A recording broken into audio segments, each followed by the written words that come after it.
भारत और पाकिस्तान के बीच पहलगाम हमले के बाद शुरू हुआ तनाव दिन पर दिन माहौल को गर्म करता जा रहा है और इसी बीच जो सबसे ज्यादा शॉकिंग डेवलपमेंट निकल कर आ रही है वो ये है कि भारत ने चालबाजी दिखाने वाले यूएन यानी कि यूनाइटेड नेशन को भी सीधे निशाने पर ले लिया है। और निशाने पर भी ऐसे लिया है कि यूनाइटेड नेशन का जो कश्मीर में UNMOGIP ऑफिस है इसे शट डाउन करके और यहाँ से अपना बोरिया बिस्तर लेकर यूनाइटेड नेशन को वापस लौटना पड़ सकता है। और वो भी ऐसे समय जब पाकिस्तान की आर्मी BLA के हमले से जूझ रही है और तीनों तरफ से पूरी तरह पाकिस्तान मिलिट्री से घिर चुका है।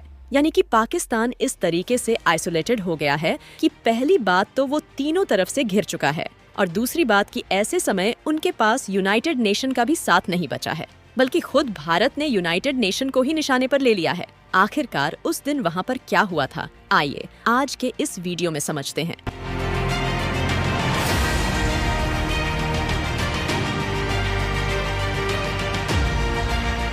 लेकिन आगे बढ़ने से पहले पाकिस्तान का भारत से पंगा लेना अब उन्हें तीन तरफ से मिलिट्री बेस द्वारा घेर चुका है। उसके लिए वीडियो को एक लाइक करके चैनल को सब्सक्राइब जरूर कर लीजिए। दरअसल इस समय UNSC यानी कि यूनाइटेड नेशन सिक्योरिटी काउंसिल, जो कि अपने आप को दुनिया भर का सबसे बड़ा सुरक्षा कर्मी और अपने आप को सबका दादा समझता है, ये भारत और पाकिस्तान के बीच के मुद्दों को सुलझाने में इस तरीके से नाकामयाब हुआ है कि इनको भारत एक के बाद एक खरी खोटी सुना रहा है।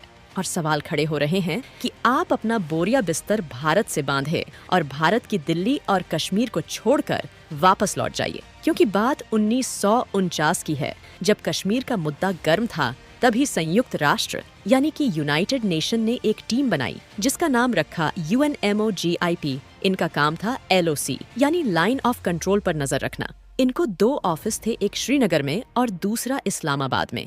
लेकिन फिर 1972 में शिमला समझौता हुआ। इसके बाद भारत ने कहा कि अब ये मसला हम दोनों देश आपस में ही सुलझा लेंगे, इसमें संयुक्त राष्ट्र का कोई काम नहीं है। लेकिन उधर पाकिस्तान इस UNMOGIP का इस्तेमाल कश्मीर के मुद्दे को दुनिया के सामने लाने के लिए करता रहा। वो हमेशा भारत पर आरोप लगाता था कि हम शीश फायर यानी लड़ाई बंदी तोड़ रहे हैं। फिर आया साल 2019 जब भारत ने जम्मू और कश्मीर से अनुच्छेद 370 हटा दिया। इसके बाद भारत ने साफ कह दिया कि अब जम्मू कश्मीर पूरी तरह से हमारा हिस्सा है, तो UNMOGIP का यहाँ कोई मतलब नहीं रह जाता। हमारे जम्मू कश्मीर के लेफ्टिनेंट गवर्नर मनोज सिन्हा ने भी यही कहा कि संयुक्त राष्ट्र ने न तो अनुच्छेद 370 के मामले में और न ही LOC पर जो कुछ होता है उसमें कोई मदद की, तो उनके यहाँ मौजूदगी का कोई फायदा नहीं है। आप सोचिए 2023 में संयुक्त राष्ट्र के अफसरों ने सिर्फ 2 बार सीज फायर टूटने की बात कही, जबकि असलियत में ये आंकड़ा बहुत ज्यादा था।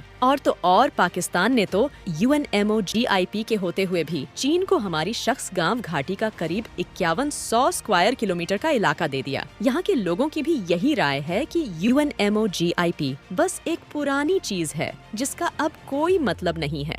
उन्होंने न तो आतंकवाद खत्म करने में कुछ किया और न ही LOC पर जो गड़बड़ होती है उसे रोकने में। पहले भी 2013 में भारत ने संयुक्त राष्ट्र से अपने दिल्ली के ऑफिस खाली करने को कह दिया था। अब फिर से भारत UNMOGIP के ऑफिस पर सवाल उठा रहा है। आपका भारत में जो ऑफिस है उसको शट डाउन कर देना चाहिए और वापस लौट जाना चाहिए। हम कहते हैं कि ये तो एक पुराने झगड़े की निशानी है जिसका अब कोई फायदा नहीं है।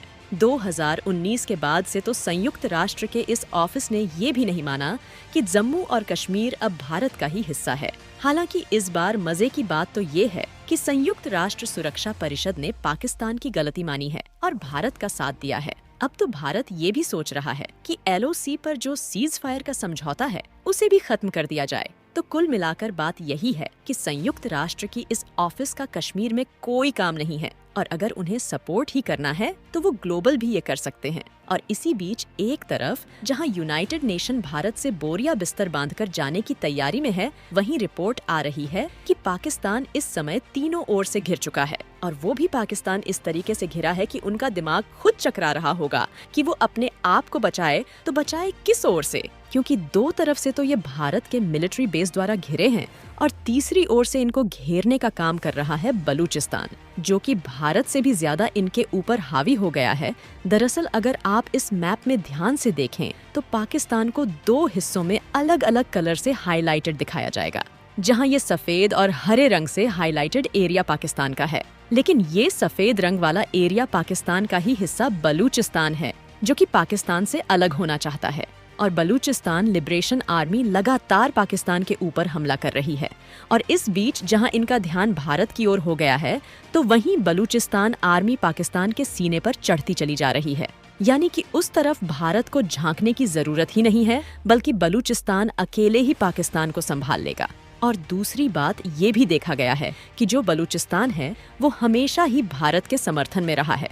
ऐसे में सीधी सी बात है कि इधर पाकिस्तान भारत पर नजरें दौड़ाएगा तो उधर बलूचिस्तान एक एक कदम पाकिस्तान के ऊपर हमला करके चढ़ाई करता जाएगा।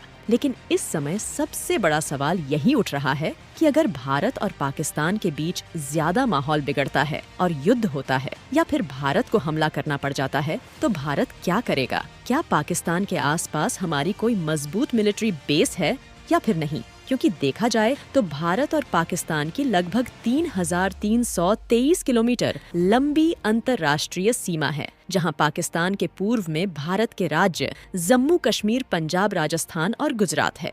और इन्हीं इलाकों में भारत के कई ऐसे मिलिट्री बेस हैं जो कि पाकिस्तान को घेरने में भूमिका निभा सकते हैं। इसमें से सबसे पहले है ऊधमपुर नॉर्दर्न हेडक्वार्टर, जो कि जम्मू कश्मीर और लद्दाख के सेक्टर को नियंत्रित करता है, और ये पाकिस्तान से लगभग 90 किलोमीटर दूर पर स्थित है। दूसरा है श्रीनगर एयरबेस, जो कि पाकिस्तान से मात्र 50 किलोमीटर दूर है, जो कि हवा से स्ट्राइक और सैनिक सपोर्ट ऑपरेशन में सबसे नजदीकी एयरबेस है। तीसरा है पंजाब के अमृतसर के बॉर्डर के पास मौजूद पठानकोट एयरबेस, जो कि हवाई हमले और तेजी से सैनिक लॉजिस्टिक्स सप्लाई के लिए सबसे स्ट्रेटेजिक एयरबेस है। इसके अलावा पंजाब में ही एक और भटिंडा मिलिट्री स्टेशन है, जो कि भारी टैंक और इन्फेंट्री की तैनाती के साथ साथ हमले और रक्षा दोनों के लिए बड़ा बेस है। इसी तरह राजस्थान और गुजरात में समुद्री तट पर भी कई मिलिट्री बेस मौजूद है, जो कि पाकिस्तान को पल भर में घेरने और हमला करने के लिए जबरदस्त भूमिका निभा सकते हैं। क्योंकि भारत ने सुखोई 30 MKI राफेल मिज 29 जैसे फाइटर जेट्स को इन बेसों पर तैनात कर रखा है। साथ ही T-90 और अर्जुन टैंक राजस्थान और पंजाब में तैनात है। भारत की स्ट्राइक कोर भी पाकिस्तान के खिलाफ आक्रामक कार्यवाही के लिए विशेष रूप से तैयार है। साथ ही ब्रह्मोस मिसाइल और Pinaka multi rocket system Pakistan के नजदीक तैनात किए गए हैं। बाकी आपको क्या लगता है कि यूनाइटेड नेशन डिफेंस सिक्योरिटी में इतना ज्यादा नाकामयाब होने के बावजूद भी भारत में ही बैठने की जिद करेगा, या फिर अपना बोरिया बिस्तर बांधकर वापस लौटने की तैयारी करेगा?